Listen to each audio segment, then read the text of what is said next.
a gente trata agudamente se o paciente tiver hiperglicêmico, tá? Solicita o trombolítico, que é a alteplase, o RTPA, e faz a escala do NIH. Quem que solicita o trombolítico? Eu botei aqui nos dois. Por quê? Qualquer um, vocês é que vão decidir quem é que faz a solicitação, a prescrição ela é médica, né? Mas quem que busca? Idealmente, ela pode estar dentro da caixinha, né? Para me facilitar. Da chegada do paciente até essa avaliação inicial rapidamente feita, no máximo 10 minutos. E é mais do que possível fazer isso. O paciente chegou pelo SAMU, vai direto para o box, onde eu vou fazer a avaliação inicial. O médico faz uma coisa, o enfermeiro faz outra, está pronto em menos de 10 minutos, é plenamente factível. E nesse meio tempo, a gente vai ter o neurologista avaliando, se ele estiver disponível no hospital, ou vai ser o emergencista que vai fazer esse papel, né, de fazer essa avaliação. Quem faz a escala do NIH, qualquer um, idealmente todos devem estar treinados, devem entender o que significa, que é a escala de déficit neurológico, de 0 é o paciente sem nenhum déficit neurológico, 42 é o maior déficit neurológico possível, o paciente em coma, não mobiliza nenhum membro, não fala, não abre os olhos, né? Então, quanto maior o NIH, pior, e eu vou definir no meu hospital quem é que faz esse NIH inicial. Pode ser o emergencista, pode ser o enfermeiro, faz direitinho e checa o que está alterado. São 11 itens estruturados que depois a gente passa os links para vocês fazerem. Esse treinamento é rápido e vocês têm na palma da mão, no celular, ou em qualquer lugar, até no Joy mesmo, vocês podem ter a escala do NIH para facilitar vocês pontuarem e a gente ter a gravidade desse AVC, tá? Bom, então, quando o neurologista está disponível no hospital, a avaliação do neuro é em até 15 minutos da chegada na porta. E se ele está on-call, então ele está de sobreaviso, a avaliação deve ser no máximo em 30 minutos da chegada, tá? Aqui vai ser um pouco diferente, porque vai ser pelo tele-AVC. Aqui está a stroke bag, o Marcelo que organizou essa, né? O Marcelo Clu, que é o nosso enfermeiro.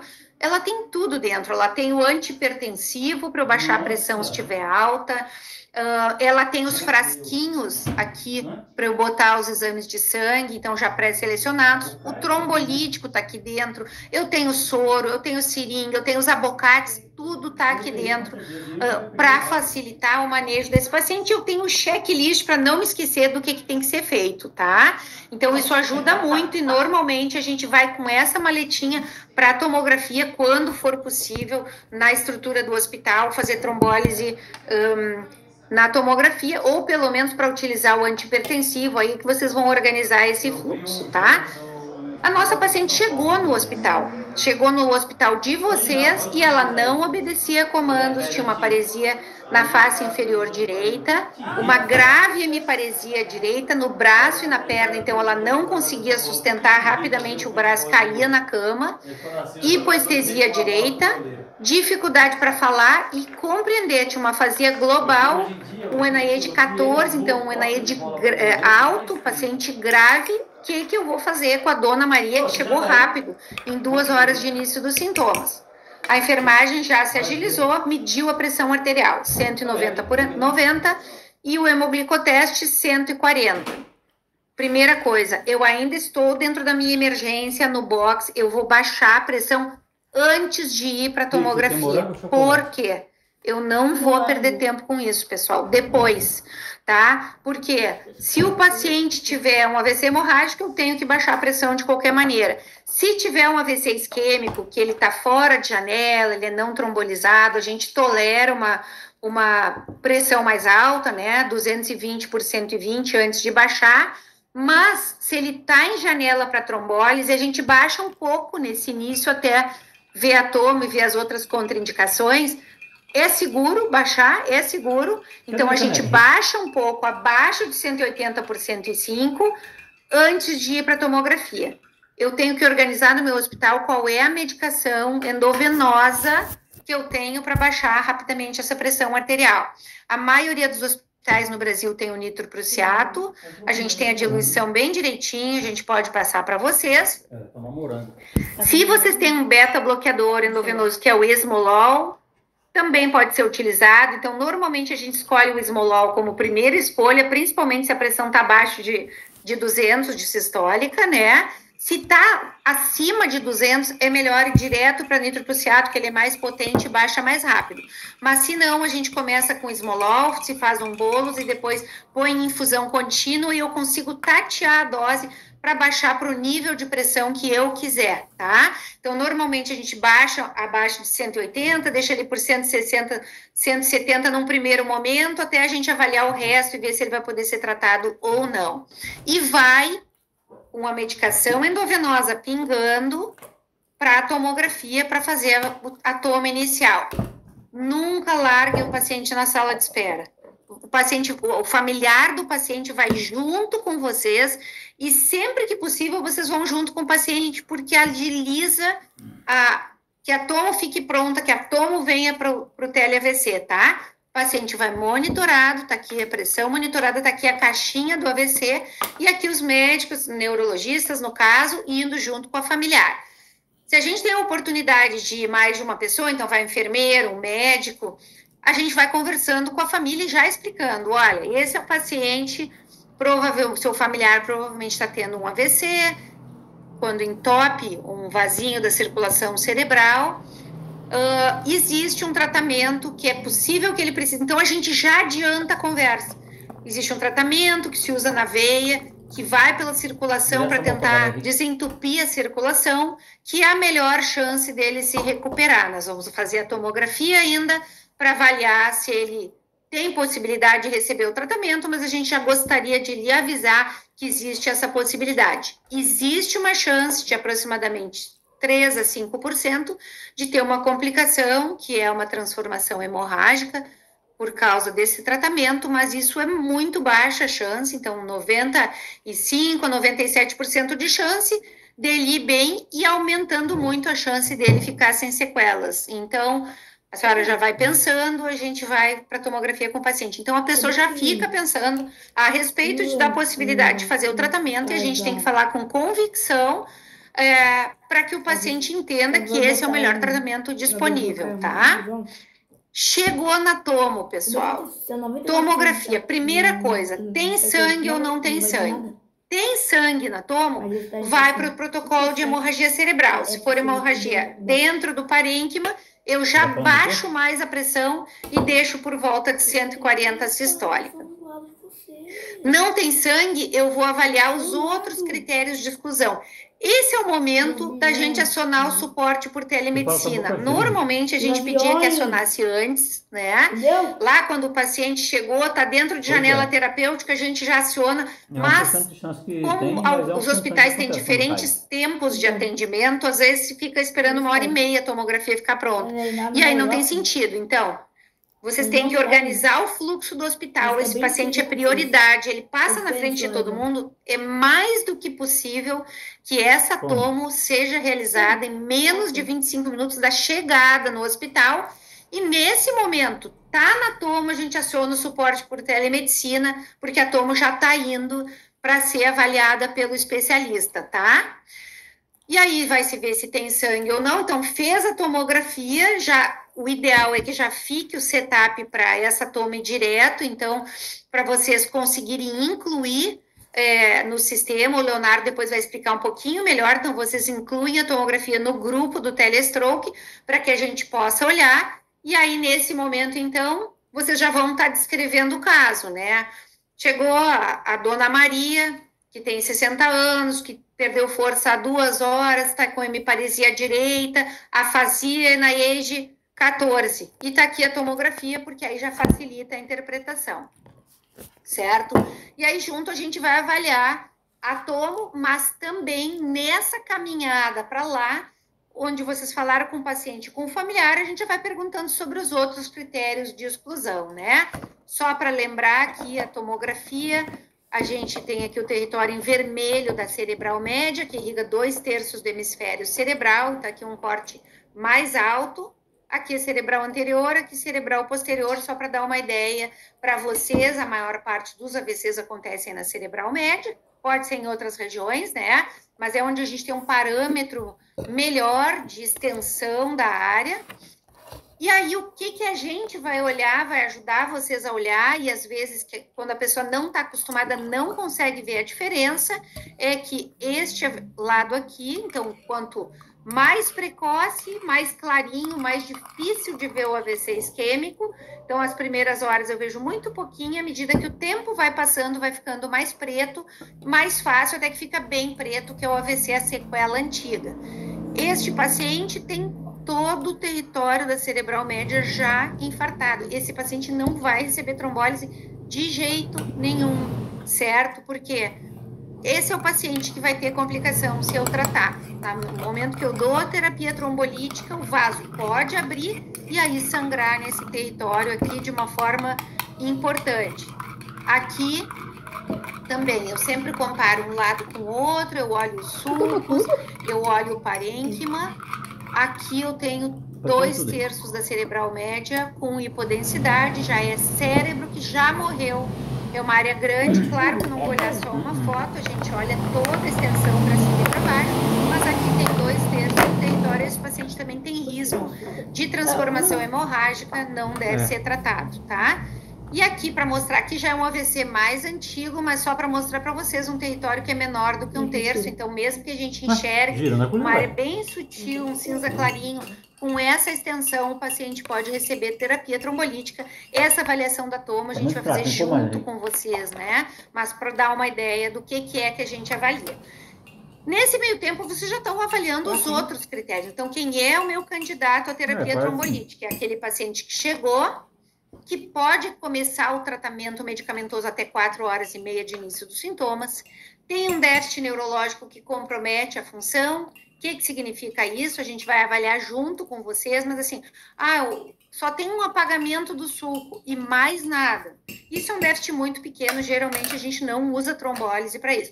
O paciente está com uma dormência no braço esquerdo, não atrapalha em nada na função, ele consegue pegar bem as coisas. Também não vai receber tratamento, mas qualquer déficit que atrapalhe a função do paciente, não importa a pontuação do NIH, tá? Não é a pontuação do déficit neurológico que vai decidir, é se aquilo atrapalha o paciente. Então, na escala do NIH, vocês vão ver depois, a gente vai mandar os links para vocês.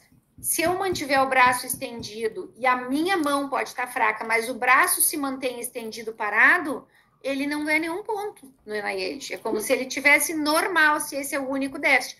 Mas o paciente não tem a função da mão, por exemplo. Isso atrapalha a função, ele vai receber terapia trombolítica. Qualquer déficit de expressão da fala ou de compreensão é importante. Hemenopsia, então perda de visão nos campos visuais, nos dois lados, vai dar 2 pontos no NIH, é um déficit muito importante. Então, não é a pontuação, é o que isso representa na vida do paciente. E lembrar que, às vezes, o paciente se queixa de tontura, vômito, vocês testam, tem uma mínima dissimetria, né? Mas bota o paciente para caminhar se vocês tiverem dúvida. Às vezes, ele não para em pé, tá? Então, se eu tiver dúvida do déficit, eu não tenho certeza, o déficit parece pequeno, a força tem um pouquinho de diminuição de força. Diminuição de força sempre é um déficit importante, né? Nem o quê? Se a gente tiver dúvida, bota o paciente para caminhar e vocês vão ver que isso vai atrapalhar a função e para a gente decidir trombolizar, tá? É bom mesmo. E a tomo não pode ter sangue, né? Tomo ou ressonância, geralmente a gente usa o protocolo com tomografia. Outros critérios, se eu não conseguir baixar a pressão do meu paciente, por isso que eu já começo lá na emergência, na chegada do paciente, a baixar um pouco a pressão. Então, esse é o nível que eu já me preocupo na chegada, eu já começo a baixar e eu vou buscar um alvo abaixo de 180 por 105 antes de começar a trombólise. É muito raro hipertensão refratária que eu não consiga baixar antes de dar o tratamento do paciente, tá? INR maior do que 1,7, então, se for até 1,7, eu posso trombolizar. Maior do que isso, aumenta o risco de sangramento. Plaquetas abaixo de 100 mil. Eu não espero o resultado dos exames de sangue para fazer trombólise, porque isso atrasa o tratamento. Em alguns lugares, 1 hora e meia de atraso, tá? Mas, se o paciente está usando varfarina, eu vou esperar. não importa. Eu tenho que esperar o exame de sangue, exceto quando tem o point of care para fazer o INR, que a maioria dos hospitais não tem. Pode ser então, se o paciente está usando varfarina, Coumadin, fenprocomona, está usando o inibidor antagonista da vitamina K, eu tenho que esperar o tempo de protrombina e na história do paciente eu tenho que perguntar os remédios que ele usa e perguntar ativamente. Usa algum anticoagulante, a gente cita os nomes. Varfarin, Marevan, Coumadin, Xarelto, Pradaxa, então a gente dá os nomes para ele lembrar, né? A gente já vai falar um pouquinho dos novos anticoagulantes. O que eu preciso, exame de sangue, então, é para varfarina, ou se o paciente tem história de plaquetopenia. As outras situações a gente não espera o exame de sangue, tá? Uma área muito grande, hipodensa anatomo, então já tem muito cérebro que morreu. Eu dar o tratamento aumenta o risco muito de sangrar. Então, isso vai ser decidido conosco também. Ah, tem um pouquinho mais que um terço, é mais ou menos metade do território, mas o paciente é bem jovem, o resto está bem. Essa decisão vai ser tomada conjuntamente, assim, a sugestão de tratar ou não vai ser dada pela equipe do TeleAVC, mas lembrar que idealmente a gente tem esse ponto de corte maior do que isso já aumenta o risco de transformação hemorrágica, e se for toda a extensão do território, aí aumenta muito a chance de sangrar e não tem benefício para o paciente, tá? Como é que eu avalio? Então, a gente vai olhar um lado e o outro, comparar. Eu não vou entrar em detalhe aqui. Também a gente tem os links, se vocês quiserem aprender melhor sobre tomografia na fase aguda, mas eu sempre vou comparar um lado com o outro. Então, essa nossa paciente tem hemiparesia direita e afasia. Aqui é o lado esquerdo do cérebro, aqui é o lado direito. Então, essa paciente tinha uma mínima hipodensidade precoce aqui na ínsula. E já tinha essa área branca aqui na tomo sem contraste, me mostrando que a cerebral média tinha um trombo. Então, esse caso é grave, pode ficar mais grave ainda se ela não receber tratamento. Mas a Croácia é boa. Essas alterações que eu tô vendo, elas me ajudam a definir onde é o AVC, se ele vai ser grave ou não, mas não contraindicam tratamento trombolítico, certo? E aqui, se eu tenho disponível, eu tenho possibilidade de fazer trombectomia para encaminhamento, a Anjo Tomo só confirmou. Aqui a cerebral média está inteirinha e aqui ela está cortada pela metade. Se eu não abrir esse vaso, todo o hemisfério cerebral, né, 2/3 do hemisfério cerebral tem chance de morrer, tá? Então, esse é um paciente candidato a fazer o tratamento mais rápido possível. Outros critérios de exclusão. O paciente está ali na avaliação de vocês e ele melhorou completamente dos sintomas. Então, vai receber tratamento, né? Vocês viram muitas vezes no TeleAVC, a gente discute o caso e o paciente melhorou completamente e a gente vai dizer para vocês. Então, vai receber aspirina, estatina, não vai receber trombólise, tá? Punção em sítio não compressível na última semana, principalmente intracarte subclávio, né, que pode funcionar. A artéria subclávia aumenta o risco de sangrar dentro do tórax. Nas últimas 2 semanas, cirurgia de grande porte ou grande procedimento invasivo. Isso a gente pesa risco-benefício. Se eu não tenho um cirurgião no local que possa me dar um suporte caso tenha qualquer complicação, ou dizer para vocês, não, ele fez uma cirurgia, mas não tem risco de sangrar, pode tratar, a gente exclui do sangramento. Essa decisão também a gente ajuda vocês a avaliar que tipo de procedimento, pesar risco-benefício. Um AVC muito leve, fez uma cirurgia recente, a gente não indica tratamento, né? Sangramento gastrointestinal ou geniturinário nas últimas 3 semanas é contraindicação. AVC grave ou trauma de crânio grave nos últimos 3 meses aumenta o risco de sangrar no local, então a gente não indica tratamento. Ah, foi um AVC menor no último mês, tudo bem, então isso também a gente ajuda vocês a avaliar. Infarto do miocárdio transmural. Depende, tá? Então, se for um infarto subendocárdico, infarto sem desnivelamento de ST, o paciente pode receber trombólise. O infarto transmural, então aquele infarto com supra, recente, geralmente, não é nem nos 3 meses, o risco maior é na última semana, o paciente teve esse infarto. O trombolítico, às vezes, pode causar ruptura miocárdica e até tamponamento miocárdico. cartite de Dressler, né? Então, a gente vai pesar risco-benefício. É raro, mas pode acontecer. Então, se é a minha única opção fazer trombólise, eu estou num local e o paciente tem um déficit grave, a gente pode sugerir que faça o tratamento, sempre explicando para a família o risco. Se eu tenho potencial de fazer trombectomia, melhor, vai fazer trombectomia. Se eu tenho lugar, por exemplo, em Porto Alegre aqui, o paciente está na Restinga, vai fazer trombólise e depois vai ser transferido para um grande hospital, tudo bem também. Então, a gente vai ajudar a pesar risco-benefício. O maior risco dessa complicação é na primeira semana, e quanto mais tempo passa da primeira semana, menor risco de ter essa complicação. A gente sugere tratar, então, com mais tranquilidade, né? AVC hemorrágico prévio é uma contraindicação, mas também a gente pode pesar se foi um AVC hemorrágico de hipertenso. O fator de risco agora está mais controlado, ele não tem uma chance de ser, por exemplo, angiopatia amiloide. A gente vai definir, então, o AVC hemorrágico prévio, se tem possibilidade ou não de tratar com trombólise no momento que ele tem um AVC isquêmico, mas, em princípio, é um critério de exclusão. Malformação arteriovenosa, endocardite bacteriana ou êmbolo séptico. Então, endocardite bacteriana, que a gente sabe que o paciente está com endocardite, fez um evento dentro do hospital, é a contraindicação, porque ele pode fazer um aneurisma micótico por embolização da endocardite e ele sangra mesmo sem trombólise. Com trombólise aumenta muito o risco de sangrar, tá? Fatores que pesam, mas não contraindicam o tratamento. Idade maior que 80 anos não é contraindicação.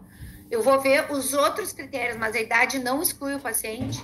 Paciente muito grave, NIH elevado, paciente que recebe trombólise tem melhor evolução do que aquele que não recebe, então não é contraindicação, independente do nível de NIH, não tem um número superior que contraindique, nem inferior. Dupla antiagregação plaquetária, a gente pega muito, o paciente vem usando AS, clopidogrel, porque teve um infarto prévio ou porque botou um stent carotídeo. A gente sabe que aumenta um pouco o risco de fazer transformação hemorrágica sintomática, mas não é contraindicação ao tratamento. Então, se o paciente tiver um déficit que afete a função, a gente trata. Crise epilética no início do déficit, a gente sabe que tem pacientes que fazem paralisia de TOD, então faz uma crise convulsiva e depois da crise fica hemiparético, às vezes fica afásico, né? E depois leva horas até melhorar. Então, tem pacientes que chegam e aí a gente sempre pergunta para a família, ele já teve convulsão antes? Ah, já teve, doutor. E ele já ficou assim, paralisado, sem conseguir falar. Ah, todas as vezes ele fica assim. Isso não é um AVC, isso é paralisia de TOD, né? Mas, se fizer uma crise convulsiva no início do déficit e o médico atendendo acha que isso é causada por um AVC agudo, esse paciente pode receber tratamento, tá? Aneurisma, às vezes a gente enxerga ali um aneurisma não roto por acaso, a gente achou um achado casual na tomografia, não é contraindicação tratar, tá? Fazer a trombólise, então o aneurisma foi um achado casual, ele não rompeu, não tem problema de fazer trombólise endovenosa, isso tá em diretriz, tudo isso que eu tô falando. Gravidez também, a gente, se tem uma grávida que faz um AVC e tem um déficit funcional importante, tem possibilidade de trombectomia, melhor, vai direto para trombectomia. Não tem, a gente vai discutir com vocês e existe a possibilidade de fazer trombólise endovenosa, vários casos relatados com boa evolução. Lembrar do stroke mimics. Então, muitas vezes as pessoas querem esperar para ver se o paciente não vai melhorar. Pode ser um AIT, né? A gente não espera, pessoal. Se o paciente chegar com meia hora de início de sintomas no hospital, em 30 minutos eu fiz a tomo, medi pressão, coletei exame de sangue, eu trombolizo esse paciente se ele tem um déficit significativo, porque a golden hour é a maior chance desse paciente recuperar com a terapia trombolítica. Ah, mas e se era um AIT? Bom, se era um AIT, a gente não vai ter prejuízo de tratar esse paciente, e isso a gente sempre avalia junto. Então, se o paciente terminou a tomo, ele continua com déficit neurológico, ele vai receber o tratamento, tá? Lembrar, então, já falei do paciente que está usando inibidores da vitamina K, se estiver usando os anticoagulantes diretos, apixaban, rivaroxaban, edoxaban, só pode trombolizar se tiver parado 48 horas ou mais o comprimido, então a família tem que saber que ele parou.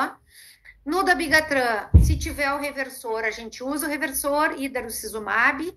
Depois de usar hidrocizumab, reverte todo o efeito do dabigatran, a gente em 15 minutos já pode trombolizar. A grande maioria dos hospitais públicos não tem o reversor, então entra na mesmo critério. Tem que ter parado o remédio a 48 horas para poder receber terapia trombolítica, senão não é recomendado tratar. Tem um ensaio clínico randomizado grande, iniciado para avaliar se é seguro fazer trombólise em quem estiver usando DOAC, que a gente não tem essa resposta, tá? Paciente usando heparina de baixo peso molecular, enoxaparina é o mais comum. Se está usando dose plena, o paciente está anticoagulado, não pode trombolizar, só se já parou há 24 horas. Está recebendo heparina não fracionada e agora alerta aqui, é muito comum, dose profilática pode trombolizar, esqueçam. Agora, o paciente estava fazendo CAT, no cateterismo cardíaco eles fazem bolos de 5 a 10 mil unidades de heparina não fracionada. Não pode trombolizar sem ver o TTPA, tá? O paciente sangra mesmo e com risco de morte. Então, fez um AVC durante o CAT, eu coleto o exame de sangue e vejo TTPA. TTPA está alto, eu sei que a heparina, ela tem uma meia-vida, o efeito termina no máximo em 4 horas. Então, eu já planejo para repetir dali a 2 horas um novo KTTP, um novo TTPA e ver se esse paciente pode receber terapia trombolítica, tá? Se for dose profilática, 5 mil de 8 em 8, 5 mil de 12 em 12 subcutâneo, ou enoxaparina, por exemplo, 40 miligramas subcutâneo uma vez ao dia, não tem problema, o paciente não está anticoagulado, ele pode receber terapia trombolítica. Se o paciente acordou com sintoma, vai depender, eu posso tentar selecionar esse paciente, né? Depende do que eu tenho de recurso. Se eu tenho trombectomia, que não é o caso aqui, eu posso eleger esse paciente, ele ser tratado geralmente até 24 horas, a gente vai falar mais da trombólise endovenosa, né? Então, eu posso, com uma tomo simples, sem contraste, nos hospitais do telestroke, a gente não sugere fazer trombólise no paciente que acordou com sintomas, mas casos especiais, a equipe vai avaliar junto com vocês.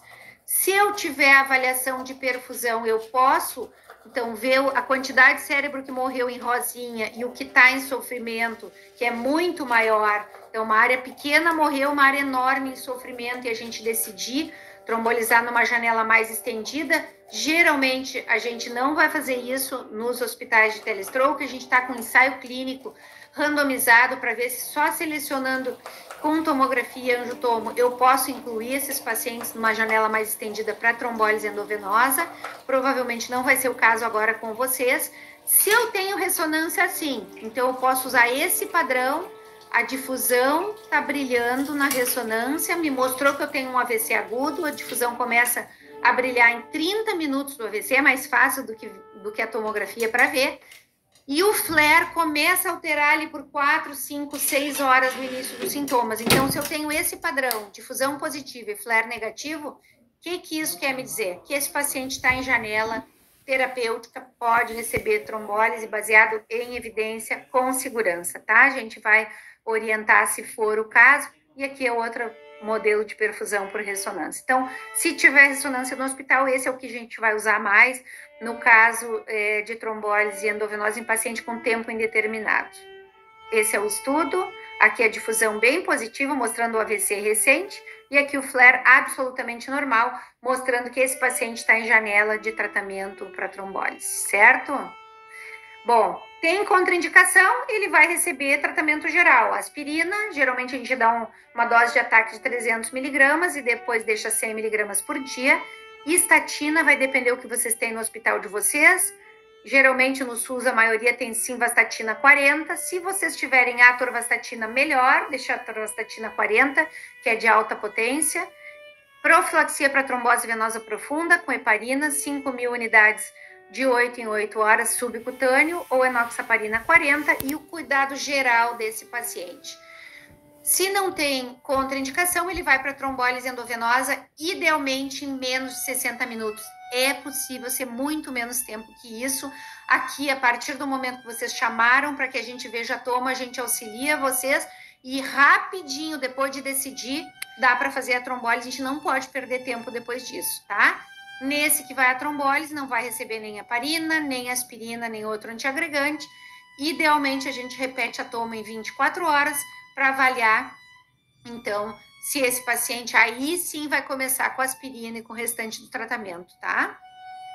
Lembrar de antes do trombolítico, medir de novo a pressão arterial, ver se ela não subiu, que eu precise baixar mais um pouquinho, e fazer uma reavaliação, ver se não recuperou completamente o déficit neurológico, tá?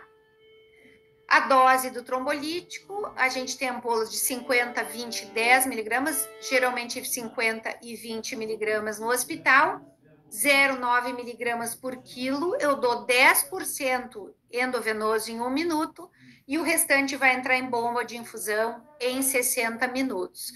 Existe a possibilidade da gente, casos raros, mas no caso mais de maior risco de sangramento, o paciente mais frágil, a gente pode decidir usar uma dose menor, de 0,6 miligramas por quilo, e aí quando isso acontecer, a gente vai orientar vocês. Se for usar essa dose menor, 15% em bolos e o restante em 1 hora. Gente, não se acostume, vamos usar em todo mundo 0,6 miligramas por quilo. Não, a grande maioria vai receber dose plena, que tem um pouquinho maior de chance de abrir o vaso, tá bom?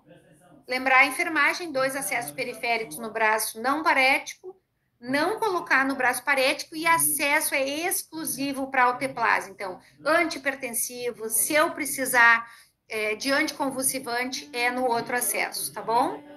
A nossa paciente foi levada, então, fez a trombólise na tomografia, ela tinha critério, e aí foi levada imediatamente para tratamento endovascular. Mas e se ela não tinha, se eu não tenho trombectomia, não tem problema. Faz o bolos e bomba de infusão, correndo trombolítico, o paciente vai receber, porque ela tem indicação, mesmo que tenha facilidade de fazer trombectomia no meu hospital ou referenciado, tá? Se ela tiver fora da janela de 4 horas e meia, ou tiver contraindicação para trombólise, ainda com oclusão de grande vaso, como é o caso dela, eu posso selecionar para trombectomia mecânica, certo?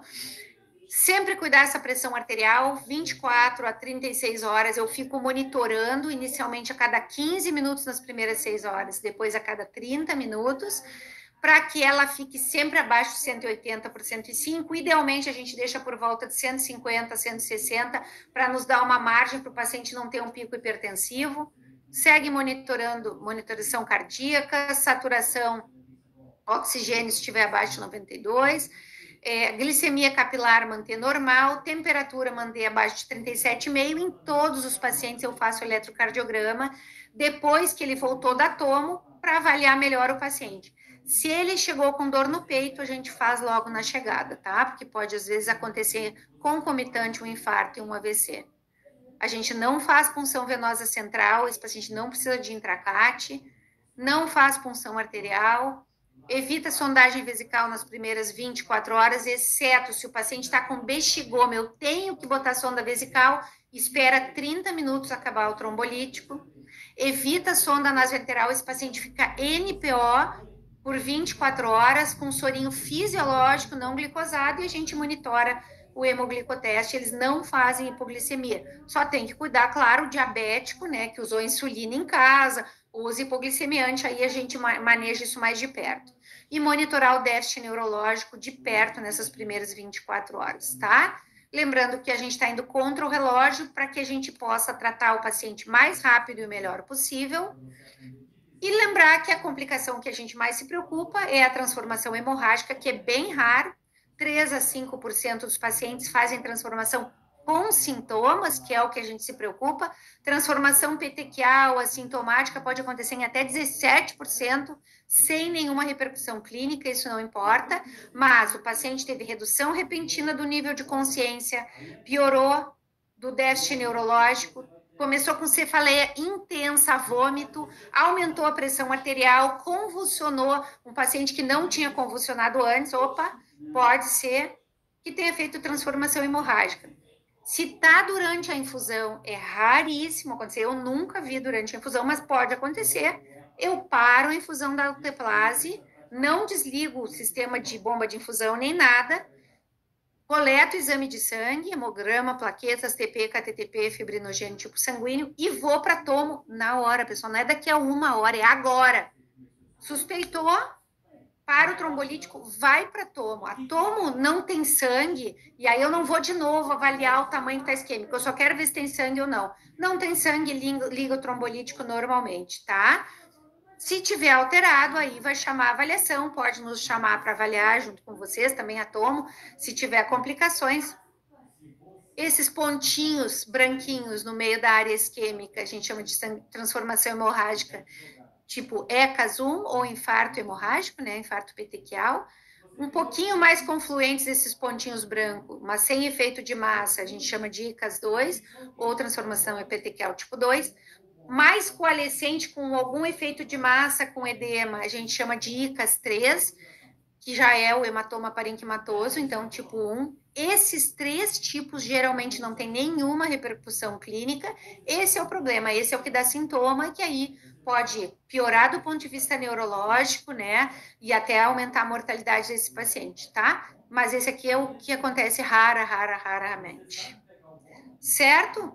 Se suspeita de hemorragia, se não tiver hemorragia, volta ao Teplase. Se tiver hemorragia, a gente vai usar crio precipitado se tiver disponível, se não tiver disponível, usa plasma, idealmente o crio, e aí pode ser utilizado, mais recentemente recomendado, ácido tranexâmico, geralmente está disponível no hospital, ou ácido aminocapróico, e monitorando, então, até parar esse sangramento, para que esse paciente, a gente fique mais tranquilo. Se esse sangramento aconteceu, já faz 20 horas da trombólise, 24 horas, a gente não vai reverter, porque já não tem mais efeito do trombolítico. Então, sempre que tiver essa dúvida, vocês podem nos acionar também para perguntar, tá bom? E um último slide é uma complicação que pode acontecer, também é rara, tá? Mas é o angioedema, mais comum em quem usa inibidor da ECA. O paciente, durante a infusão, começa com um pigarrinho, e aí metade da língua e da boca começa a inchar, para o trombolítico, usa metilprednisolona, 150 mg IV, difenidramina e ranitidina. Isso geralmente é suficiente para resolver o caso do paciente.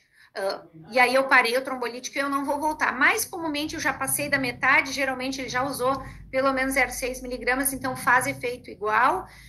E aí, se necessário, começou com edema de glote, eu vou ter que entubar, né? Aí a gente usa adrenalina, raríssimo precisar. Tá, pessoal?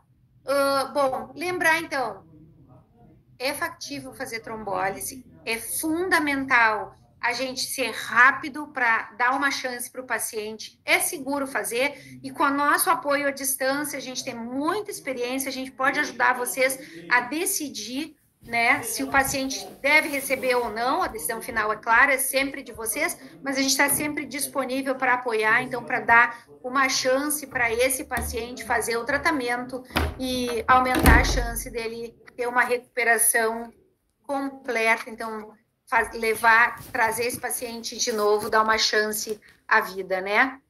Era isso, pessoal. Então, aqui é bem extenso, mas é fundamental que vocês tenham esse protocolo, certo? Porque vocês realmente precisam saber esse passo a passo para quando vão passar, e o Léo está aí com a gente, Léo Carboneira, quando vocês passam o caso, essa sequência tem que estar na cabeça de vocês para que vocês consigam descrever, e agora eles vão explicar para vocês, né? Vão passar os casos e vão discutir com vocês a melhor forma de passar o caso e também o que a gente encontra no dia a dia. E então a turma toda aí, né, maravilhosa, que está sempre pronta dia e noite, às vezes chega a ter 4 casos ao mesmo tempo. Eu vi esses dias vocês é o 4º caso, então é muito importante vocês estarem conectados e conhecerem, né, o rostinho deles que vão estar aí falando com vocês, certo, pessoal? Quem é a primeira pessoa, a gente vai respondendo as perguntas agora ao longo, mas é legal também a gente, junto com a discussão de caso, e respondendo as dúvidas de vocês. Primeiro é o Arthur, é isso? Isso. Eu vou compartilhar minha tela aqui. Arthur, é contigo, então. Já vou dando uma olhadinha nas perguntas e a gente pode ir respondendo ao longo da discussão do caso. Só me confirmem que vocês enxergam minha tela aqui. Sim. Perfeito. Então vamos lá, pessoal. Boa noite. Eu sou o Arthur. Provavelmente vocês já me conhecem aí de inúmeras discussões que a gente teve, a gente tentou trazer alguns casos clínicos que representassem bastante a prática do dia a dia, tá? Sem ser nada mirabolante, mas as coisas que a gente realmente vê acontecendo com mais frequência. Tá? Então, vou trazer primeiro um caso aqui para vocês. A doutora Sheila já estragou um pouco o meu caso com a aula, né? Vai ficar muito fácil a resposta. Então, mas vamos tentar passar ele direitinho aqui para vocês acompanharem qual que é o nosso raciocínio quando a gente está tentando interpretar o caso. Tá? Então, um paciente masculino de 82 anos, paciente já comórbido, hipertenso, diabético, já com fibrilação atrial conhecida e já tinha tido um AVC prévio remotamente. Ele tinha um ranking de 2, tinha uma sequela de hemiparesia direita, mas era algo que o ranking de 2 representa, então, ele ainda era independente para as atividades diárias que ele fazia, mas ele fazia com mais dificuldade do que antes do AVC. Ele usava enalapril, hidroclorotiazida, metoprolol, metformina, simvastatina e aspirina. Uma prescrição bem básica nossa do dia a dia. A história dele. É um paciente que acordou às 6h30 no seu estado basal e às 8 horas da manhã, enquanto ele tomava café com a esposa, ele ficou por alguns segundos irresponsivo, com o olhar vago, meio que olhando para o nada, e ele evoluiu com uma aversão ocular e cefálica forçada para a direita, né? Seguido de alguns movimentos involuntários na mão e no braço direito, pelo menos 1 minuto. Depois desse episódio, ele ficou um pouco confuso, ficou disártrico, com dificuldade de expressar as palavras, estava trocando as palavras, e teve uma piora daquela hemiparesia que ele já tinha. Então, a força dele piorou com relação ao basal. Ele já não conseguia mais caminhar nesse ponto. Tá? E isso foi súbito às 8 horas durante o café da manhã. Então, a família acionou o SAMU 192, que prontamente removeu ele até o centro de AVC mais próximo, e ele chegou um pouco mais de 1 hora, às 9h12 ele chegou no hospital, então um pouco mais de 1 hora aí do início dos sintomas. No exame físico geral dele, ele estava taquicárdico, com ritmo irregular, a gente já sabia que ele era um paciente fibrilado, mas os pulsos eram simétricos, um pouco hipertenso, 168/96, frequência respiratória de 20 e afebril. Dentro da escala de NIH, ele pontuava 7 pontos. Então, era um paciente que estava alerta, ele errava uma das perguntas que fizeram para ele, conseguia realizar as 2 tarefas que foram orientadas, tinha uma movimentação ocular preservada, igualmente com os campos visuais, tinha uma paralisia facial leve à direita, tanto o membro superior quanto o membro inferior caíam durante a manobra do NIH, caíam em 5 segundos e tocavam o anteparo, que era a maca onde ele estava. Ele não tinha ataxia, a sensibilidade era preservada, e ele ainda tinha alguma afasia, tinha um discurso truncado, trocava algumas palavras, era melhor já do que inicialmente, 1 hora atrás, quando ele abriu o quadro, mas ainda era perceptível que ele trocava algumas palavras, estava com um discurso alterado. Não tinha mais a disartria e não tinha extinção. Então, é um paciente, um protótipo, né, de um déficit do hemisfério esquerdo, com afasia e hemiparesia direita, e que estava em alguma melhora desde o início dos sintomas. Um paciente de alto risco cardiovascular, hipertenso, diabético, fibrilado, já tinha um AVC prévio. Então, tudo indica que a gente pode só estar à frente de um novo evento cerebrovascular. Aqui ele foi levado para tomografia de crânio, e a gente vê aqui à direita, não sei se vocês conseguem enxergar meu mouse, mas já tinha uma área de hipodensidade sequelar. Então a gente vê que ela tem uma densidade que não é igual à do líquor, mas já é um pouco mais escura do que eu esperaria para um AVC subagudo, e também eu já tenho retração dos cornos dos ventrículos aqui, indicando que essa área aqui é uma área isquêmica prévia, já antiga. A doutora Sheila estava conversando com você sobre a possibilidade de trombólise com relação ao tamanho da área infartada que a gente vê. Então, é bom da gente pontuar que isso serve para as áreas que a gente vê agudamente. Essas áreas sequelares eu não vou estar menos preocupado com o tamanho da área sequelar, porque ela já é gliótica, ela já está cicatrizada.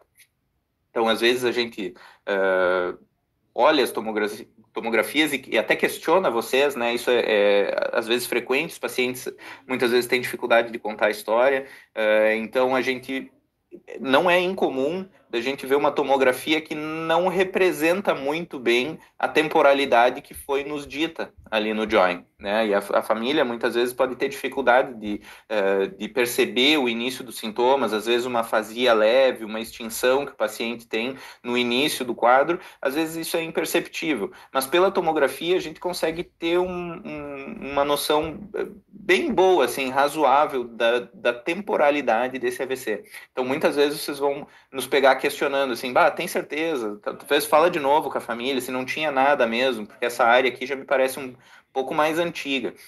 Via de regra, a gente não consegue ver nada na tomografia nas primeiras horas, até 2, 3 horas. Lá por 4 horas que a gente vai começar a enxergar alguma coisa, normalmente, existem algumas exceções, mas via de regra, na primeira e segunda hora a gente não vai achar nada na tomografia. E é exatamente isso que a gente quer. A gente quer uma tomografia normal para que nos permita trombolizar esse paciente, para que nos permita tratar. Então, nesse caso, o paciente tinha uma área isquêmica antiga aqui, frontotemporal esquerdo. Aqui a doutora Sheila já mostrou também, mas eu trouxe uma imagem para exemplificar o que seria uma área isquêmica aguda, né? Então, alterações sutis aqui no parênquima. Então, essa perda de diferenciação córtico-subcortical, aqui a gente consegue ver bem o córtex, né? Ele é um pouquinho mais branquinho do que essa substância branca, e aqui isso se perde, isso fica indiferenciado. Então, eu consigo ver aqui que ele já tem uma grande área infartada no hemisfério esquerdo, diferente daquela tomografia ali, onde a densidade era praticamente igual à do líquor. E aqui, então, a gente consegue ver também à esquerda um AVC que já não é mais... Esse aqui é um AVC agudo. O paciente provavelmente teve o déficit há poucas horas atrás. Esse AVC aqui é um AVC subagudo. A gente consegue ver já que ele já está bem mais hipodenso. É super fácil de delimitar aqui qual é a área isquêmica em cunha. E, inclusive, com algum edema associado, a gente consegue ver que tem um pouquinho de desvio de linha média e compressão do corno do ventrículo aqui. Então, esse aqui é um AVC subagudo. Esse aqui é um AVC que eu não trato, que eu não trombolizo. Tá? Se a gente se depara com essa imagem, mas com uma história de que o paciente acabou de ter o déficit, a gente questiona isso, porque não é muito claro na imagem que isso não pode ter menos de 4 horas.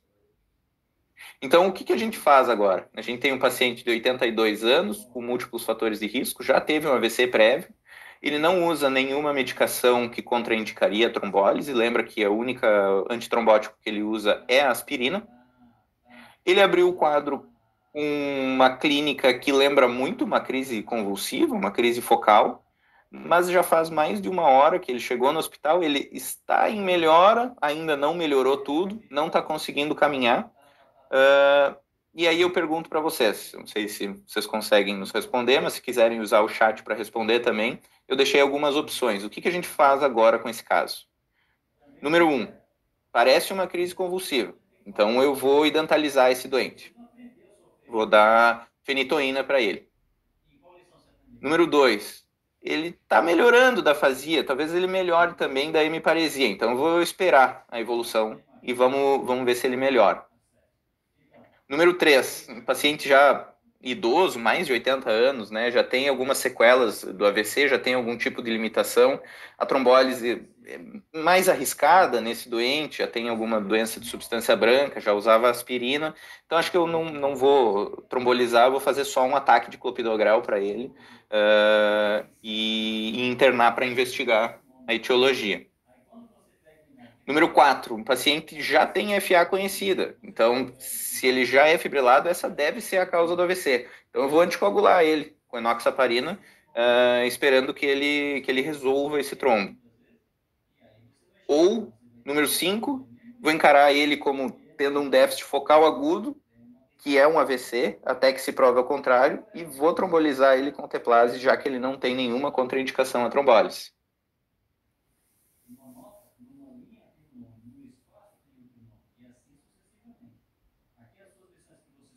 A resposta aí tá dada pessoal? quase.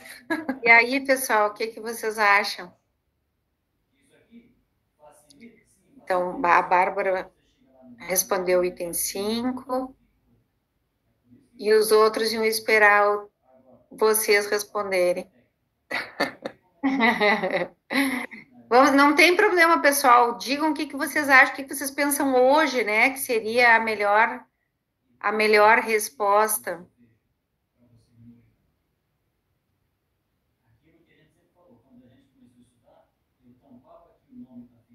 Ó, todo mundo acha que é o 5, Arthur. Ótimo, ótimo. É isso aí, é isso aí. É a primeira crise convulsiva da vida do paciente. Ela pode ser secundária àquela área gliótica que ele tem do AVC prévio, mas como ele nunca apresentou isso, e foi aí que eu acho que a doutora Sheila me sabotou, já tinha falado do caso, ele nunca tinha apresentado uma crise convulsiva, abriu o quadro assim. Quando chegou no hospital, ainda tinha um déficit que, querendo ou não, estava em melhora, mas deixava ele num patamar pior de funcionalidade do que ele estava. Esse paciente eu não vou ficar esperando. Eu não vou ficar esperando para ver se ele melhora também do déficit. É possível que aconteça, mas eu não vou ficar esperando, eu não vou perder esse tempo. Esse paciente não tem nenhuma outra contraindicação à trombólise, não usa nenhuma medicação que o exclua. A tomografia tinha apenas aquela área isquêmica antiga, o que não contraindica a trombólise. Então, esse paciente vai ser tratado, ele deve ser tratado. Claro que vocês sempre vão nos acionar e a gente vai estar aí para dar o suporte, mas esse paciente ele vai ser tratado com oteplase. Eu quis trazer aqui também. Esse foi um caso de um stroke mimic, né? Então, algo que mimetiza um AVC era de fato uma crise convulsiva, então uma epilepsia após o AVC que o paciente tinha. Ele melhorou, foi trombolizado, melhorou completamente. Mas tem outras situações que a gente vê na prática clínica que também simulam AVC. Hipoglicemia é uma delas, que é muito frequente. Eventualmente, uma lesão expansiva pode simular um AVC. Aura de enxaqueca, super frequente. Super não, mas é razoavelmente frequente a gente vê. Alguns distúrbios metabólicos, doenças infecciosas ou imunológicas, enfim, tem vários diagnósticos diferenciais e a gente vai estar sempre aí à disposição para ajudar vocês a interpretar o caso e tomar a melhor decisão. Junto com isso, eu queria lembrar, eu não sei se a nossa plateia aqui é só médicos, mas eu queria lembrar que o tratamento do AVC envolve todo um time. É um time que se complementa. Aí a gente precisa de todo mundo para conseguir, como qualquer doença tempo dependente e que precisa de processos para funcionar, o AVC é assim e todo mundo tem que estar ciente do seu papel para a gente conseguir entregar a melhor qualidade de atendimento para o paciente. Acho que é isso aí e vamos para o próximo. Obrigado, pessoal. Excelente, Arthur, excelente mesmo. E aí, já respondendo uma pergunta, tu já colocou ali nas opções, né? Lembrar, pessoal, que o paciente que não vai ser trombolizado, a gente não usa anticoagulante. Então, a anticoagulação a pleno não se usa mais no AVC agudo, com raríssimas exceções, né? Então, o tratamento aí do não trombolizado é aspirina ou clopidogrel, certo? E aí a heparina é só para profilaxia em dose de profilaxia, dose menor. Eu respondi ali no Q&A, vocês podem olhar a resposta mais completa. Então, agora, a doutora Ana Cláudia de Souza. Ana. Então, pessoal, boa noite. Um prazer estar com vocês, né? Então, sempre bom ter esses momentos de treinamento para a gente revisar, né? Excelente revisão, Sheila, Arthur trazendo aí um caso prático do dia a dia. E agora a gente vai se complementando, né? Então, eu vou trazer um caso aqui para vocês, mas focando também em algumas dicas, né, do que pode utilizar o nosso tratamento do AVC pela plataforma do Join, tá, pessoal? Então, hoje eu vou trazer, assim, também uma pegadinha, né, para vocês ficarem atentos aqui de casos que a gente vê no dia a dia, mas para que a gente possa, principalmente, né, ficar atentos. Então, o caso clínico masculino, 83 anos, foi trazido pela sua filha, de comorbidades hipertensão e dislipidemia, usava previamente losartana, 50 miligramas 2 vezes ao dia, modipina, 10 miligramas 2 vezes ao dia, e simvastatina 20 miligramas. Ictus provável, relatado pela filha às 6h30 da manhã. Foi regulado via SAMU e chegou no hospital por volta das 9h10. E a filha veio já dizendo que o pai não estava mexendo o lado esquerdo do corpo e não estava conseguindo articular as palavras. Ela não estava mais conseguindo entender o que o pai dela estava dizendo. O contexto que isso aconteceu, né, o hospital que ele foi levado é um centro primário, né, que é uma realidade da maior parte dos centros que estão participando aqui, e, infelizmente, não há ressonância de crânio disponível, mas sim nós temos tomografia de crânio e angiotomografia. Sinais vitais, o paciente estava um pouco hipertenso, 170/86, frequência cardíaca 80, um ritmo regular, temperatura normal, HGT também.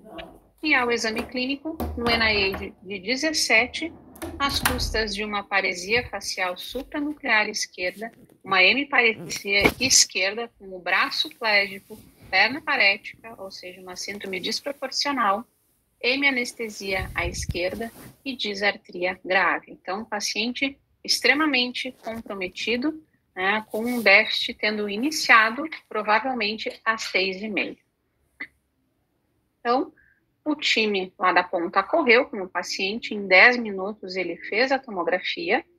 Além disso, esse paciente ele foi monitorizado, o médico tentou confirmar todos os medicamentos em uso, fez o checklist para ver se não havia nenhuma contraindicação clínica à trombólise, e com a tomografia feita e todos esses dados, eles incluíram o caso no Join.